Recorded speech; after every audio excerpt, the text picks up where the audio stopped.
CM Jaganmohan Reddy secretary Dhanunjaya Reddy అలాగే financial secretary Satyanarayana ఎన్నికల నిబంధనలను ఉల్లంఘించారని వారి మీద చర్యలు తీసుకోవాలి అని కూడా టీడీపీ నాయకులు అచ్చెన్నాయుడు గారు రాష్ట్ర ఎన్నికల సంఘానికి లేఖ రాశారు.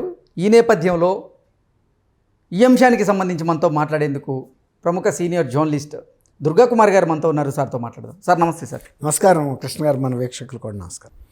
అంటే ఆంధ్రప్రదేశ్ ప్రభుత్వం ఇతర రాష్ట్రాల కన్నా భిన్నంగా వ్యవహరిస్తుందండి. ఎన్నికల కోడ్ వచ్చినా, కేంద్ర ఎన్నికల సంఘం ఎన్నిసార్లు హెచ్చరికలు చేసినా, రాష్ట్ర ఎన్నికల సంఘం ఎన్ని హెచ్చరికలు చేసినా కూడా రాష్ట్ర ప్రభుత్వ అధికారులు నిమ్మక నీరెత్తినట్లుగా ఉన్నారు. గతంలో కోడ్ అమల్లో లేనప్పుడు ఎలా ప్రవర్తించారో ఇప్పుడు అంతకన్నా తెగించి ప్రవర్తిస్తున్నారు.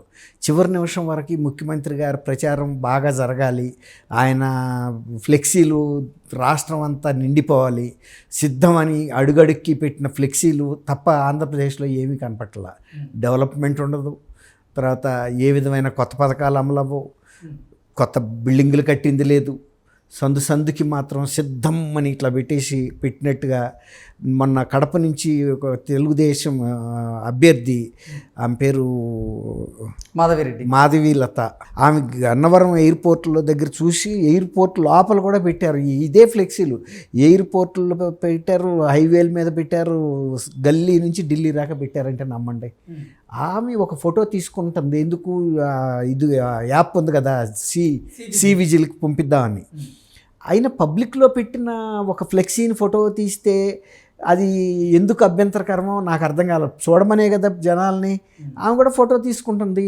ఇప్పుడు అట్నేమి రహస్యంగా ఇప్పుడు కొన్ని విగ్రహాలకి ముసుగులు కప్పారు రాజకీయ పార్టీల నాయకులకి. ఆ ముసుగుల్లో పనిగా అంబేద్కర్ విగ్రహాలకి కట్టేశారు, ఎల్వి ప్రసాద్ లాంటి విగ్రహాలకి. నేను ఇక్కడ చూస్తున్నా రాజకీయాలతో సంబంధం లేని వ్యక్తులకు కూడా విగ్రహాలకి ముసుగులు వేసారు. ఇంకొక ఎవరంటే చిత్తూరు వి నాగయ్య, ఆయన సినిమా యాక్టరు, ఆయన ఏ రాజకీయ పార్టీకి చెందల. నిన్న రాత్రి నేను ఫిల్మ్ నగర్లో వెళ్తుంటే చూస్తే ఆయన విగ్రహానికి కూడా ముసుగు కప్పేశారు. అసలు వీళ్ళకి ఎవరికి ముసుగులు కప్పాలో ఎవరికి ముసుగులు కప్పాలో తెలియని పరిస్థితిగా ఉంది ఇక్కడ పరిస్థితి. అక్కడ కూడా అదే ఉంటుంది.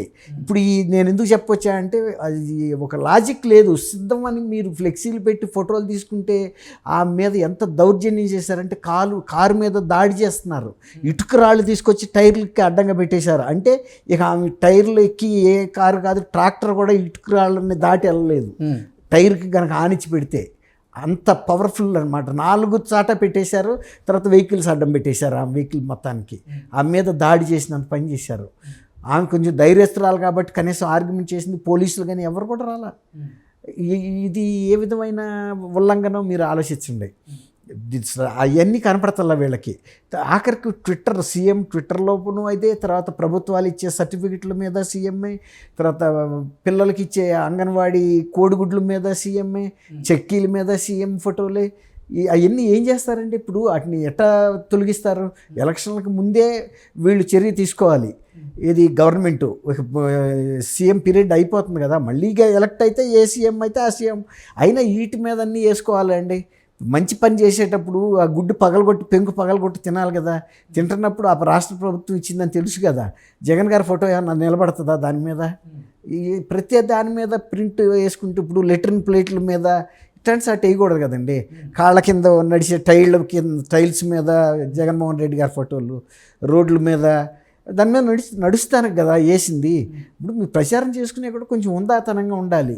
ఆ తర్వాత ఎక్కడన్నా ఒకటి ఆరా పెట్టుకుంటే పర్లేదు, కానీ ఇంటింటికి సిద్ధం అంటే దేనికి? మీకు 5 ఏళ్ళు ఇచ్చారు, నేను నా పని పూర్తి చేసుకుని వెళ్ళిపోవడానికి సిద్ధపడుతున్నాడా అని అడుగుతున్నారు. బై జగన్ అని జనం చెబుతున్నారు. ఆ పోస్టర్లు చూసినప్పుడల్లా నేను బస్సుల్లోనూ ట్రైన్లోనూ వెళ్తున్నప్పుడు ఆ సిద్ధం అనేది ఎక్కడ పెడితే అక్కడ ఉన్నాయి. బై జగన్ అంటున్నారు. జగన్ బై అంటే ఆయనకు ఉపయోగించుకుంటున్నారు. ఇక వాళ్ళు ఒక నిర్ణయానికి వచ్చారు ఈయన పంపించడానికి, వెళ్ళటానికి ఆయన సిద్ధం అన్నట్టుగా నాకు అనిపించింది. ఆంధ్రప్రదేశ్ మొన్న ఈ మధ్య వెళ్ళినప్పుడు 3-4 జిల్లాల్లో తిరిగాను నేను. అట్టా అనిపించింది. ఇప్పుడు అచ్చెన్నాయుడు గారు ఏం రాశాడంటే వీటన్నిటి మీద కూడా జగన్మోహన్ రెడ్డి గారి ఎన్నికల కోడ్ వచ్చి 12 రోజులైనా కూడా వాటిని తొలగించట్లేదు అని ముఖేష్ కుమార్ మీనా గారికి, స్టేట్ CEO గారికి లెటర్ రాశాడు. ఆయన ఒక తెలంగాణ తెలుగుదేశం అధ్యక్షుడిగా వర్కింగ్ ప్రెసిడెంట్ ఉంది కదా ఆయన పోస్ట్ రాశాడు. దాంతోపాటు సత్యనారాయణ అని సీఎం గారు ఆఫీసులో సీనియర్ అయ్యే ధనంజయ రెడ్డి, ఆయన తర్వాత ఫైనాన్స్ సెక్రటరీ సత్యనారాయణ గారిని మీద చర్య తీసుకోమని ఆయన రాశాడు. ఇప్పుడు సీఎం ఆఫీస్ మీద చర్యలు తీసుకునేటట్టుంటే ఇంతరాక ఎందుకు వస్తుంది? ఇప్పుడు సీఈఓ గారు కూడా మళ్ళీ వీళ్ళకి రిమైండర్ రాస్తాడు తీయమని, అంతేగాని అరెస్ట్ వారెంట్ అయితే ఇష్యూ చేయలేడు కదా. లేకపోతే కేంద్ర ఎన్నిక సంఘానికి ఫిర్యాదుని దీన్నే ఫార్వర్డ్ చేసి వాళ్ళని రిక్వెస్ట్ అంటే ఎన్నికల నిబంధనలు కనుక ఉల్లంఘిస్తే వారి మీద చర్యలు ఉండే అవకాశం ఉంది. కాబట్టి ఇప్పుడు వాళ్ళిద్దరూ కూడా ఎన్నికల నిబంధనలు ఉల్లంఘించారు. ఎన్నికల కోడ్ అమల్లో ఉన్న నేపథ్యంలో అసలు ట్విట్టర్లో సీఎం గారి ఫోటో ఉండకూడదు, కానీ వాళ్ళు ఉంచారు. ఇది నేరం కింద పరిగణించి ఇంకా కూడా కొన్ని రాశాడండి. ఆయన ఫోటోలు ఎక్కడెక్కడ వాడుతున్నారు ఆయన రాశాడు. ఇప్పుడు స్టేట్ ఎలక్షన్ కమిషన్ మొన్న ఎస్పీలని పిలిపించినట్టు వీళ్ళిద్దరు అధికారిని పిలిపించి షోకాజ్ నోటీస్ ఇచ్చి, షోకాజ్ నోటీసు చూసిన తర్వాత వీళ్ళ మీద తీసుకోవచ్చు. స్టేట్ ఎలక్షన్ కమిషన్ కూడా వాళ్ళ ఇచ్చిన సంజయ్షి కనుక కరెక్ట్గా లేకపోతే సస్పెండ్ చేయొచ్చు కూడా, లేదంటే కేంద్ర ఎన్నికల సంఘానికి సిఫార్సు చేయొచ్చు వీళ్ళని సస్పెండ్ చేయమని. కానీ అట్లా చేస్తే తప్ప ఇవాళ స్టేట్ అడ్మినిస్ట్రేషను ఎలక్షన్ కమిషన్ ఆదేశాలను ఖాతరు చేయదేమో అనే ఫీలింగ్ జనం అందరిలోనూ వచ్చింది. ఎందుకంటే అసలు ఎలక్షన్ కమిషన్ రెండోసారి కూడా ఆంధ్రప్రదేశ్ వచ్చింది, సెంట్రల్ ఎలక్షన్ కమిషను. దాన్ని బట్టి మనకేమర్థమవుతుంది, వీళ్ళు ఒక నిర్ణయానికి వచ్చేసారు.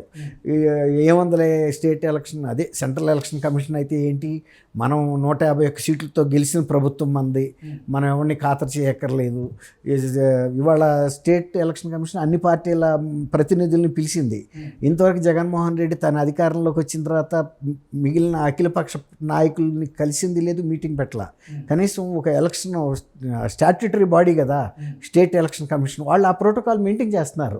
అన్ని రాజకీయ పార్టీల ప్రతినిధుల్ని పిలిపించి మీ అభ్యంతరాలు ఏమైనా ఉంటే చెప్పండి, మీ సూచనలు ఉంటే చెప్పండి, మీ సిఫార్సులు చెప్పండి, సలహాలు చెప్పండి అని ఇంటరాక్ట్ అయితే కదా తెలిసేది క్షేత్రస్థాయిలో ఏం జరుగుతుంది అనేది. దాన్ని బట్టి రాష్ట్ర ఎన్నికల సంఘం కూడా కొత్త ఆదేశాలు, కొన్ని ప్రజలకి ఓటర్లకి అనుకూలంగా కొన్ని నిర్ణయాలు తీసుకోవడానికి అవకాశం ఏర్పడుతుంది. ఇప్పుడు ఆ ప్రభుత్వంలో ఉన్నాళ్ళు అటువంటి పని చేయట్లా. అదే కనుక వీళ్ళే ముందు కనుక స్టేట్ గవర్నమెంట్ కూడా పిలిపించవచ్చు. రేపు రాబోయే ఎలక్షన్లో మనందరం కూడా అన్ని పార్టీల వాళ్ళం కొన్ని కోడ్ ఆఫ్ కండక్ట్ పెట్టుకుందామని పిలిచి మాట్లాడతారండి. పిలిచి ఎట్లా కోడ్ ఆఫ్ కండక్ట్ అంటే మనకు సెల్ఫ్ డిసిప్లిన్గా పెట్టుకుంటారు పార్టీలు. మనం ఇట్లాంటి అతిక్రమణలు చేయొద్దు, అన్ని పార్టీలు కూడా నైతికంగా ప్రవర్తిద్దాం, మంచి వాళ్ళకి అభ్యర్థులకు ఇద్దాం, ఇన్ని క్రిమినల్ కేసెస్ ఉన్న వ్యక్తుల్ని పెట్టకూడదు, ఒకవేళ పెడితే వాటికి పత్రికా ప్రకటన ఇవ్వాలి మనమేను, ఎవరెవరు అభ్యర్థుల మీద ఎలాంటి క్రిమినల్ కేసెస్ ఉన్నాయి, అట్లా కొన్ని నిబంధనలు. తర్వాత మనం ఎక్కడా కూడా హింసను ప్రజ్వరం చేసేటట్టు ఎవరూ ప్రయత్నించొద్దు, చేస్తే కూడా మనం కఠినమైన యాక్షన్ తీసుకుంటాము. అట్లా ఒక అవగాహనకు రావాలి అన్ని రాజకీయ పార్టీలు. గతంలో అట్లా ఉండేది, అది పోయింది ఇప్పుడు. కానీ అందుకని కేంద్ర ఎన్నికల సంఘం పిలిపించింది. ఇప్పుడు ఈయన అచ్చెన్నాయుడు గారు ఇచ్చిన లేఖ కూడా ప్రస్తావనకు వస్తుంది అక్కడ. ఆయన ఖచ్చితంగా ప్రస్తావిస్తాడు, సార్ ఈరోజు నేను ఇంకో లెటర్ కూడా రాశాను మీకు అని. అప్పుడు ఆ ఎన్నికల సంఘం కూడా కొంత స్పందించాలిగా. మీనా గారు కూడా అవునండి మీరు రాశారు, మాకు అందింది, మేము వాళ్ళిద్దరికి షోకాజ్ నోటీస్ ఇస్తామనో లేకపోతే వీరి forward it to central election commission అనో చెప్పాల్సి వస్తుంది. కాబట్టి దానంటికన్నా ముందు రాష్ట్ర ప్రభుత్వానికి స్వయం క్రమశిక్షణ అనేది ఉండాలండి.